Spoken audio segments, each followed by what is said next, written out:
பாசம் வெறுத்தல்லவோ பரகதியை ஆசை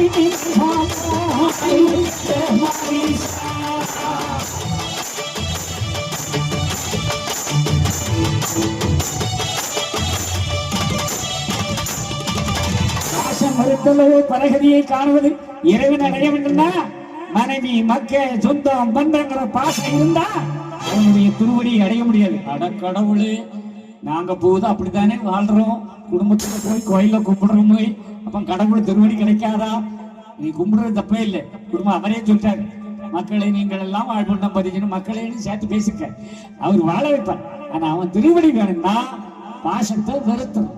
அதுக்குன்னு பெத்த பிள்ளைலாம் சண்டை போட்டு போயிடக்கூடாதுன்னு சொல்லலை. அவன் வாழுவான், அவனுக்குள்ள கடமையை நிச்சயம். என்ன ராஜா கடமையை செய்ய, அவன் வேலைக்கு வரனா பொண்ணை கட்டினியா, அவன் வேலையில நம்ம போய் இடையில போய் தலை போடக்கூடாது, வாழ்ந்துட்டு போ, நல்லா அவ்வளவுதான்.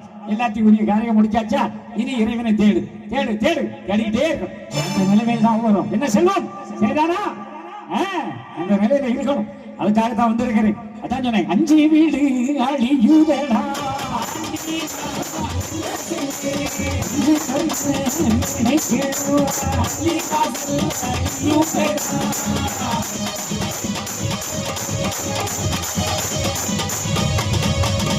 அதான் அப்ப பிரிதி வாயு எங்க இருக்கிறது எல்லாம் அழைச்சிட்டு வாங்க வாங்க அனுப்பிடுங்க. வாழ்க்கை எங்கே போகிறது சொல்லுங்க. நல்ல தண்ணீர் ஒரு காலத்துல அப்படியே போடும், தண்ணி ஓடிக்கிட்டே இருக்கும். நம்ம ஆளு வயல்ல வேலை பார்த்துட்டே இருப்பான், வாய்க்கால தண்ணி போடும். தாக எடுத்துட்டுனா வாய்க்கால அங்கே இங்கேயும் தள்ளிக்கிட்டு கை எடுத்து கோரி குடிப்பான். நம்ம தாத்தன் பாட்டன் குடிச்சான். அன்னைக்கு என்ன நோயிலியா செத்த, தண்ணி அவ்வளவு சுத்தமா இருந்துச்சு. ஆமா, முடிஞ்சு போச்சு. அப்புறம் நம்ம ஆளு குளத்துல குளிக்கும் போதே குடிப்பான், ஒண்ணும் செய்யலை. ஆமா, அதுலயும் கற்காட்டு மாநகரம் சொல்லவே வேண்டாம், அவங்களுக்கு பாய்ந்தோடு இருக்கிறது தலையில இருந்து தண்ணி. இன்னைக்கு நிறைய பேர் பிடிச்சிட்டு போறாங்க. ஆனா அது காலம் மாறி மாறி கிணத்துல எடுத்த தண்ணி எல்லாம் போய் இப்ப எல்லா தண்ணியும் உப்பு தண்ணியா மாறிக்கிட்டே இருக்கு.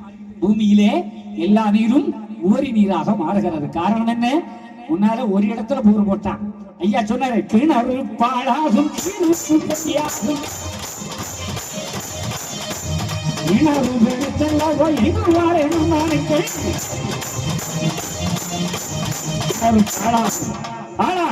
எல்லா ஊர்லயும் இருக்கு, தண்ணி இருக்கு. ஆனா நம்ம எடுக்கிறோமா? குனிஞ்சு எடுத்தா குடல் வெளியில வந்துடும். நம்ம ஆத்தாமாரெல்லாம் அந்த தவளத்துல இப்படி கிடந்து எடுக்கணும், தண்ணி எடுக்கணும். அப்போ கப்பில போட்டு இழுக்கணும். நம்ம ஆளை இப்ப தண்ணி எடுன்னு சொன்னா குடல் வெளியில வந்துடும், வாயோட வந்துடும்.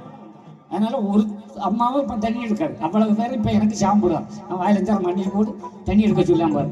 அன்னைக்கு கிணத்து தவளத்தை தண்ணி எடுத்தவோ 16 பிள்ளை பக்கத்து வீட்டுக்கு தெரியாம பெத்து போட்டாங்க. இன்னைக்கு ஒத்த பிள்ளைய பக்கத்துக்கே இப்படி ஆத்துறா. ஓடு கடைசியில டாக்டர் சொல்றாரு, அது அங்க மாட்டிக்கிட்டு, இது இங்க மாட்டிக்கிட்டு, அது தண்ணி இல்லை, அது குறுக்கா கிடக்கு, உடனே கத்திரி. இப்ப ஆஸ்பத்திரிக்கு போனாலே சுகப்பிரசவம் பத்தி கேள்வி போயிதான். அன்னைக்கு வீட்டிலே பெத்து போட்டான். ஏன் இல்ல?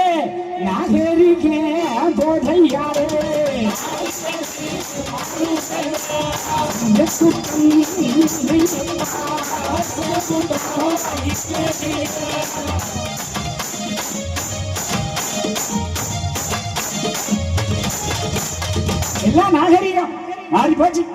ஆமா, நாளுக்கு சொல்ல தண்ணி போச்சு. அப்புறம் குடிக்கிற தண்ணி இப்போ குப்பியில வந்துருக்கு, பிளாஸ்டிக் டப்பால. அது நல்லா இருக்கா இல்லைன்னு கேட்கக்கூடாது. விஞ்ஞானி எல்லாம் டப்பால குடிக்காதாங்க. ஆனா நம்ம இப்ப நாகரிகமா போயிட்டு அவன் மேல வந்து உடனே பார்த்து அங்க பாரு, நான் சொன்ன உடனே அவன் குப்பியில தண்ணியை குப்புற குடிக்க. குடி குடி குடி, அதனால குடி. என்ன செய்யும்?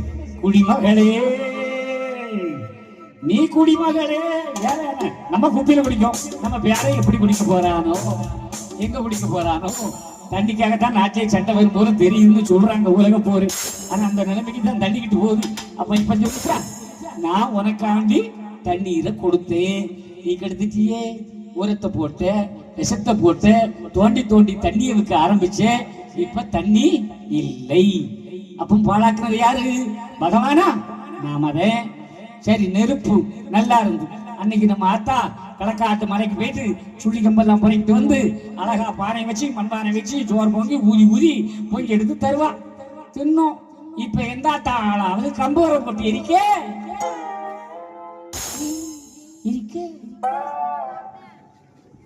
ஒரு சோப்பா ஒரு பெட்டி பெரிய குண்டா, அதை ஒரு திருக்கு திட்டி டிக்குன்னு தட்டி. இப்ப தட்டவே வேண்டாம், திருக்குனாலே எரிஞ்சிடும். அப்படியே எரியும். கொஞ்சம் ஓவராயிடுச்சுன்னா முடிஞ்சு போச்சு. ஆமா, எடுத்து வச்சுக்கிட்டு அரிசியை பானையில, எங்க யார் பானையில போடுவா? ஆமா, முதல்ல நம்மெல்லாம் அன்னைக்கு பானை கொதிக்கும், தண்ணி கொதிச்ச உடனே நம்ம ஆள் அரிசியை கழுவி, அப்ப கல்லெல்லாம் நிறைய கிடக்கும், ஒரு துட்டை போட்டு இப்படி வரைகிறதும்பாங்க. வரைஞ்சி எடுத்து ஈக்காம்பட்டியில போட்டு, அந்த ஈக்காம்பட்டியில இருந்து சோறு போடும்போது ஐயா சிவ சிவ சிவ சிவ அரகரான்னு அரிசி தூக்கி போடுவான். ஏன்னா ஐயா சொல்லுவார், என் பேரை சொல்லி போட்டா ஆமா 8000 பேர் இருந்தாலும் மண்ணை நடக்கும். அப்படி போடுவா. இப்ப குக்கர்ல போடுவாளா? அது கொதிச்ச மரவா போட்டுறா, அரிசி எல்லாம் போட்டு தண்ணி ஊற்றி ஒரு இறுக்கி நிலத்துக்கு ஒன்று வச்சுக்கிட்டு ஓய் விசில எண்ணம் நான் இப்ப. ஆமா, இவன் எண்ணிக்கிட்டே இருந்தான். 1 2 3. ஆமா, என்னவே எண்ணிட்டு நீ தானே சொன்ன என்ன சொல்லி. ஆமா, எத்தனை? 56. 56?